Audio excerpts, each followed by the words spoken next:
নমস্কার বন্ধুরা, সুন্দরবন সুপ্রিয়া কিচেন স্বাগত জানিয়ে আজ খুব সুন্দর একটা শাকের ভিডিও নিয়ে আমি চলে এসেছি। আর রেসিপিটা খুব সুন্দর, খেতেও লাগে দুর্দান্ত। আপনারা ভিডিওটা দেখুন, আশা করছি ভালো লাগবে। আর এটা দেখুন, আমাদের এদিকে চাষের শাকও নয়, এই শাকটা আমাদের এদিকে প্রায় পাওয়া যায়। আরও অনেক রকমের শাক পাওয়া যায়। এটা হচ্ছে নাটবেনের শাক। শাকটা খুব সুন্দর খেতে লাগে। আজ আমি রান্না করব, আপনারা দেখুন, খুব ভালো লাগবে। শাকটা আমি তুলে নিয়েছি, একদম টাটকা শাক। আর মাঠের থেকে তুলে নিয়ে এলাম। এবারে ছোট ছোট পাতা এবং ডোক কেটে আমি পরিষ্কার পরিচ্ছন্ন করে কেটে ধুয়ে পরিষ্কার করে নেব। আপনারা দেখুন।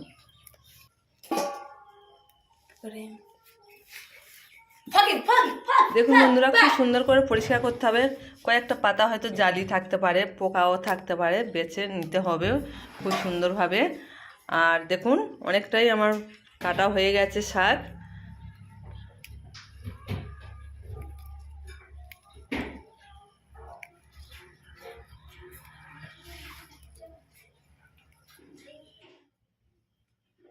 আমাদের গ্রামের দিকে কিছুই যদি না থাকে, তবু আমরা শাক বা আরও অনেক কিছু তুলে শুধু ঘরের চালের ভাত রান্না করে খেতে পারবো আর কি।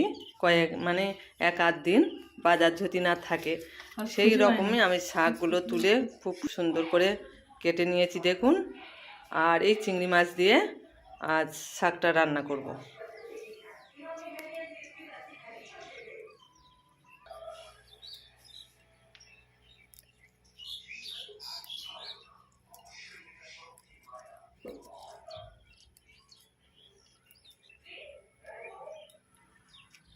আর এরকম ডাঁটাগুলো আমি ফেলে দেব।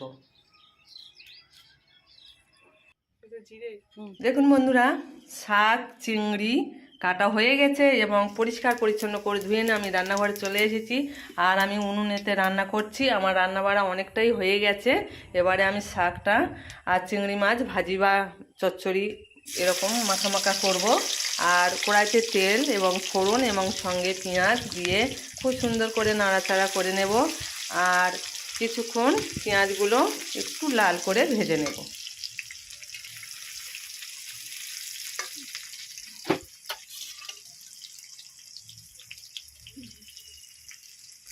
দেখুন বন্ধুরা, খুব কিছুক্ষণ ভেজে নিয়ে এবার চিংড়ি মাছগুলো আমি কড়ার মধ্যে দিয়ে দিলাম। হালকা করে লবণ এবং হলুদ চিংড়ি মাছে মাখিয়ে নিয়েছিলাম।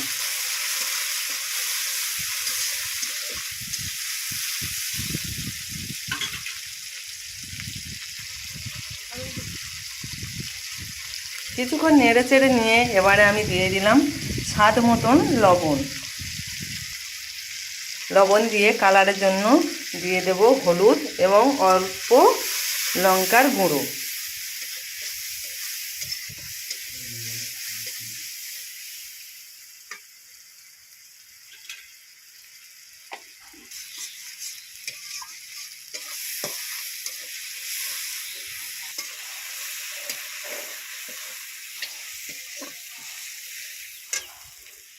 দিয়ে খুব সুন্দর করে নেড়ে চেড়ে নিয়ে কিছুক্ষণ ভেজে নিয়েছি। এবারে আলু অল্প করে আমি দেব সঙ্গে।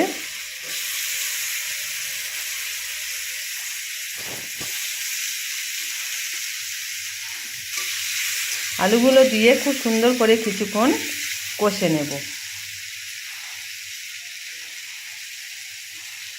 আপনারা চাইলে শুধু শাক এবং চিংড়ি ভাজি করতে পারেন, তাতেও খেতে ভালো লাগে। আমি অল্প করে আলু দিলাম, দিয়ে ভাজা ভাজা করব, মানে মাখা মাখা মতন একটু হবে।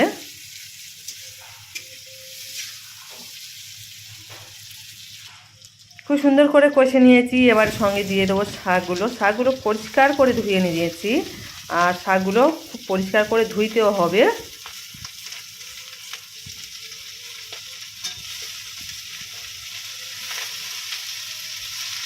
এবারে নেড়ে চেড়ে একটু আলু আর চিংড়ি আর শাকে খুব সুন্দর করে মিশিয়ে নেব।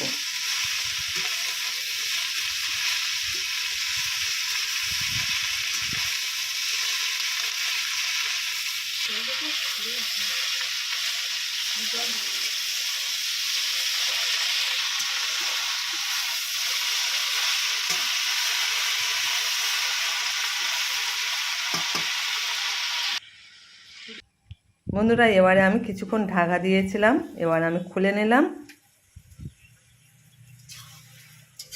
আমি কিন্তু শাকে জল দেব না, আস্তে আস্তে শাকে থেকে অল্প করে জল বেরিয়ে আসবে, সেই জলটা আস্তে করে টানিয়ে নেব।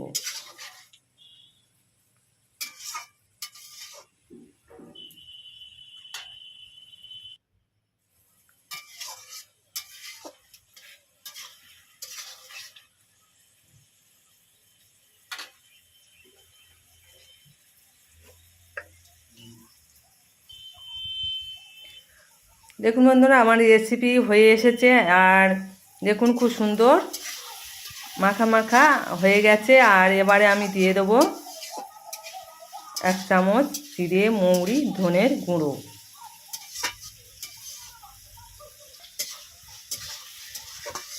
দিয়ে খুব সুন্দর করে নেড়ে চেড়ে নামিয়ে নেব।